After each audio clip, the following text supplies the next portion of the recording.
की जय, गौ माता की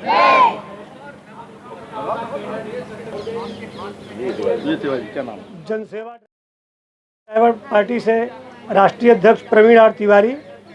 क्या डिमांड है आपकी? आज दिल्ली से पहुंचे हैं और लगातार आप ड्राइवरों की समस्या काफ़ी सामने आ रही है। इससे पहले काफ़ी धरने किए गए थे, आज आप लोग पहुंचे, क्या क्या मुद्दे हैं उसमें? हमारे जो महत्वपूर्ण मुद्दे हैं कि भारी भरकम जो चालान की राशि है उसको सरकार कम करे और ऑनलाइन चालान में पारदर्शिता हो और गौ हत्या पूरे देश से रोकी जाए। गौचर की जितनी भी ज़मीनें कंपनियों द्वारा हथियाई गई है उसको मुक्त किया जाए और धेनु कल्याण समिति का गठन किया जाए। इन्हीं मुद्दों को लेकर के आज हम सभी लोग यहाँ पर जंतर मंतर पर पधारे हुए हैं। गौ रक्षा दल चित्तौड़गढ़ से हमारे शंकर लाल जी हैं और हमारी साध्वी जी हैं और हम सभी लोग जो है सरकार के सामने ये आवाज़ उठा रहे हैं। साथ में ही जो अभी नया कानून यूजीसी का जो लगाया है सरकार ने, उससे जातीय भेदभाव की संभावनाएं बढ़ गई है और सरकार को वो बिल भी वापस लेना चाहिए। अगर सरकार वो बिल वापस नहीं ले रही है तो सवर्णों के हितों को भी ध्यान में रख करके एक जनरल एक्ट भी सरकार बनाए जिससे उनके हितों की रक्षा हो सके। हम इन्हीं मुद्दों को लेकर के आज यहाँ पर जंतर मंतर पर सांकेतिक धरना प्रदर्शन का कार्यक्रम कर रहे हैं और उसमें हम सरकार से अपील कर रहे हैं कि इन सभी महत्वपूर्ण विषयों पर सरकार ध्यान दे। अच्छा, सवाल है कि आपने ड्राइवरों की बात करी, चालान की बात करी जी। गाड़ी का टैक्स पूरा जमा होता है जी। ओवरलोड होता है तब भी चालान कटता है, कम होता है तब भी चालान जी। कटता है। जी। तो ऐसा क्यों सिस्टम बनाया गया? क्यों नहीं पुलिस पे इस पर संज्ञान लिया जाता था कि ड्राइवर को क्यों पसंद करें? एक्चुअली क्या है कि मोटर व्हीकल एक्ट में जब नया संशोधन हुआ तो जो चालान पहले 500 रुपया के थे सरकार ने उसको 10 गुना बढ़ा करके 5000 कर दिया और एक एक ऐसे ऐसे चालान है जिनकी जो है गिनती 20-20 हज़ार 50-50 हज़ार रुपया तक की चालान हो रहे हैं। जितनी गाड़ी की कीमत है उससे भी महंगा चालान हो गया है। तो जिसकी वजह से देश भर में परिवहन क्षेत्र के अंदर इतना बड़ा भ्रष्टाचार बढ़ गया है कि गाड़ी मालिकों को और ड्राइवरों को ये व्यवसाय करना एक मुश्किल बन चुका है। आज हमारी गाड़ी ओवरलोड हो या हमारा ड्राइवर नशे में गाड़ी चला रहा हो तो आप जितने भी कड़े से कड़े कायदे बनाने हो उसको बनाइए, लेकिन गाड़ी के पेपर ओके हैं, अंडरलोड गाड़ी है, ड्राइवर व्यवस्थित चला रहा है, फिर भी जो है यह जांच के नाम पे, कागजात जांच के नाम पे जगह जगह ट्रैफिक वाले, आरटीओ वाले चेक पोस्टों पर ये बिल्कुल अंधी लूट मचा रखे हैं। और इसमें मैं काफ़ी हद तक सरकार को ही जिम्मेदार मानूंगा कि जब नितिन गडकरी जी परिवहन मंत्री बने तो उन्होंने जो है आरटीओ को डकैत कहा था कि चंबल के डकैत अपने देश के आरटीओ है। उस समय हमें बहुत अच्छा लगा कि कम से कम एक परिवहन मंत्री ऐसे भी बने कि जो ट्रांसपोर्ट सेक्टर को सही तरीके से समझ रहे हैं। लेकिन वो तो वही बात हो गई कि चोर को बोले चोरी करे और साहू को बोलो जागते रहो। आज मोटर व्हीकल एक्ट के अंदर इतने सारे प्रावधान और ख़ास करके चालान की राशि इतनी ज़्यादा महंगी कर दी है कि उसकी वजह से जो पहले ट्रैफिक वाला 50 रुपया में मान जाता था आज वो 500 के नीचे बात नहीं करता।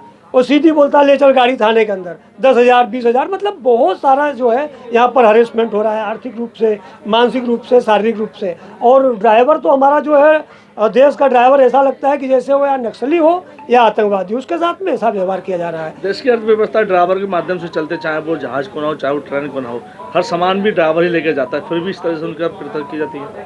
हाँ, ये सरकार की जो है इच्छा शक्ति की कमी है कि आज इतना बड़ा वर्ग देश का अपना जो ड्राइवर है, जैसे कोरोना काल के अंदर सरकार ने सभी को घर में बंद कर दिया था, वो चाहे फ्लाइट हो, बस हो, ऑटो हो, टैक्सी हो, कारखाने, कंपनी, सब। लेकिन ट्रक ड्राइवर हमारा जो है कोरोना काल में भी मजबूती से देश के साथ खड़ा था, लेकिन उसका कहीं भी मान सम्मान हमने नहीं देखा कि हाँ सरकार के द्वारा या समाज के द्वारा कहीं सम्मानित किया गया हो। तो ये जो एक दोहरी नीति सरकार की है कि उसको वैसे ही उसी स्थिति में रखो, केवल हमारी आर्थिक व्यवस्था तेज़ी से चलती रहे, इसलिए वो कमज़ोर बना रहेगा, तभी हमारी आर्थिक व्यवस्था सही तरीके से चलेगी। ऐसी सरकार की और जो कॉर्पोरेट जगत के लोग हैं उनकी यही मानसिकता है। क्या डिमांड आपकी? अभी तो जो है हमारे 2 ज्ञापन तैयार हुए हैं। एक ज्ञापन हमारा जो है परिवहन मंत्री को जाएगा जो चालान और ई चालान को लेकर के, और दूसरा ज्ञापन हमारा प्रधानमंत्री कार्यालय को जाएगा कि जो गौ हत्या के विषय में है, गौ हत्या पर संपूर्णतः प्रतिबंध, गौचर की ज़मीनें जितनी भी कंपनियों द्वारा हथियाई गई है उसको मुक्त कराना और धेनु कल्याण समिति का गठन, इन और यूजीसी बिल को वापस लिया जाए। यह जो हमारा ज्ञापन जो है वो प्रधानमंत्री कार्यालय को जाएगा। देखिए, केंद्र मंत्री परिवहन मंत्री इस टाइम गडकरी जी हैं जी, वो आपने ज्ञापन नहीं दिया, उनको क्या अनुरोध करेंगे यहाँ से? नहीं होगा, उनको तो यही चालान वही चालान के लिए है। हमने पहले भी 2 बार उनको पत्र देकर के अवगत कराया हुआ है। हमने 2 बार पत्र दिया हुआ था कि जो एक तो ये वाइट लाइट जो अभी चल रही है जो फोग लाइट के नाम पे, वो फैशन की तरह पूरे देश के अंदर जो है गाड़ी मालिकों द्वारा यूज किया जा रहा है, जिसकी वजह से दुर्घटनाओं की स्थिति और प्लस ड्राइवरों की जो आँख की जो है रोशनी है वो 10 साल पहले ही ख़त्म होगी, वो इतना तेज उसका प्रकाश पड़ता है। उसके लिए भी हमने सरकार को जो है परिवहन मंत्री जी को हमने ज्ञापन दिया था, लेकिन कुछ सुनवाई नहीं होती है। ये ज्ञापन दो, उस पर कोई वो नहीं है। तो उसके लिए हम एक जो है प्रोटेस्ट का जो है कर रहे हैं और हमें पूरी उम्मीद है कि सरकार इस विषय पर इस बार गंभीरता से ध्यान देगी, और नहीं तो आने वाले समय में कुछ बड़े कार्यक्रम की तैयारी की जाएगी। मेरा नाम शंकर लाल सालवी है जी, कैसे आज जंतर मंतर आना हुआ? सर। मैं गौ माता के उद्देश्य में आया हुआ हूँ कि संपूर्ण देश के अंदर गौ हत्याएँ हो रही है। इस गौ हत्याओं को बंद करने के लिए प्रधानमंत्री महोदय साहब के कार्यालय के ऊपर ज्ञापन प्रस्तुत करने के लिए।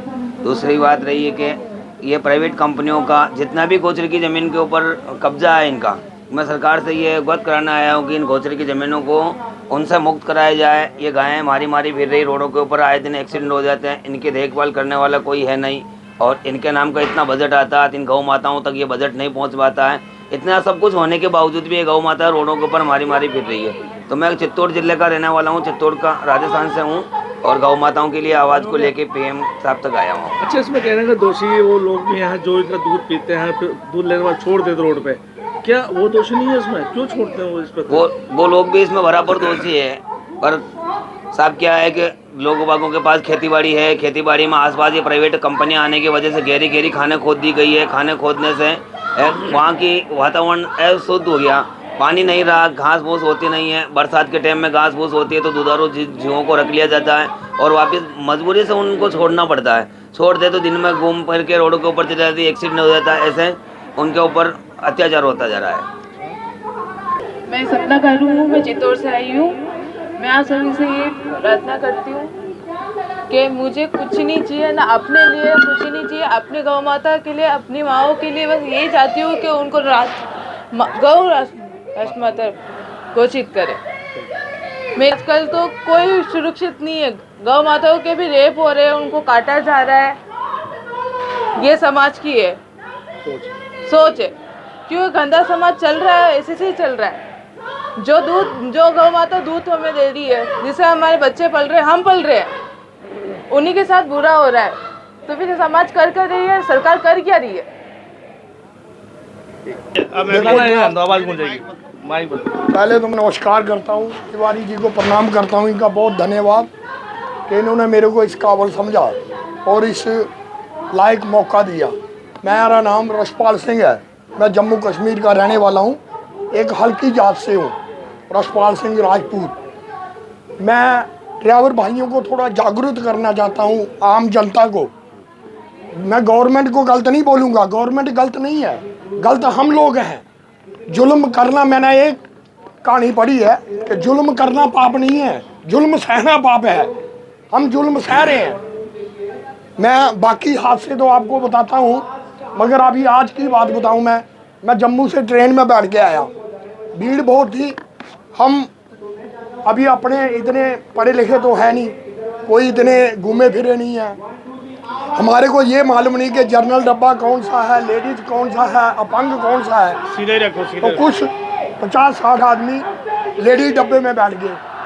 ट्रेन जम्मू से चली, दिल्ली पहुंची स्टेशन पे तो 2 हरियाणा के जाट चढ़ गए और माँ बहन की गालियां दे के कम से कम भी उन्होंने 20,000 रुपया कमाया। किसी से 500, किसी से 700, किसी से 200। बोले वो इसमें बैठना अलाउड नहीं है, 5,000 का फाइन है, पुलिस को बुलाएंगे। मैं आया उसमें हरियाणा। जाट थे कौन वो? देखो, पहले नंबर पे मैं आपको बताऊं, मैं ड्राइवर हूँ, 42 साल से मैं ड्राइवरी कर रहा हूँ। पूरा हिंदुस्तान मैंने घूम दिया, कोई स्टेट ऐसी नहीं बची जो मैंने नहीं देखी, कोई स्टेट। और मेरे साथ कम से कम 50 हादसे हुए जो मेरे साथ बीते हुए हैं, आर्मी के हुए। मैं इतना बताता हूँ कि कोई उग्रवादी माँ के पेट से पैदा नहीं होता। हिंदू मुसलमान सब उस भगवान ने बनाया है। हम भूल गए उन राजे महाराजों की कुर्बानियाँ जिन्होंने देश के लिए अपने परिवार तक मरवा दिए। गुरु गोविंद सिंह को सरदार मानते हैं, गुरु गोविंद सिंह कोई भगवान का अवतार नहीं थे। वो क्या थे, गरीबों के लिए देश के लिए सेवा करते थे, तभी उनको भगवान का दर्जा दिया गया। तो मेरे कहने का मतलब ये है कि मैं अपने ड्राइवर भाइयों को जागरूक करता हूं कि जागो। धन्यवाद। चैनल को सब्सक्राइब जरूर करें।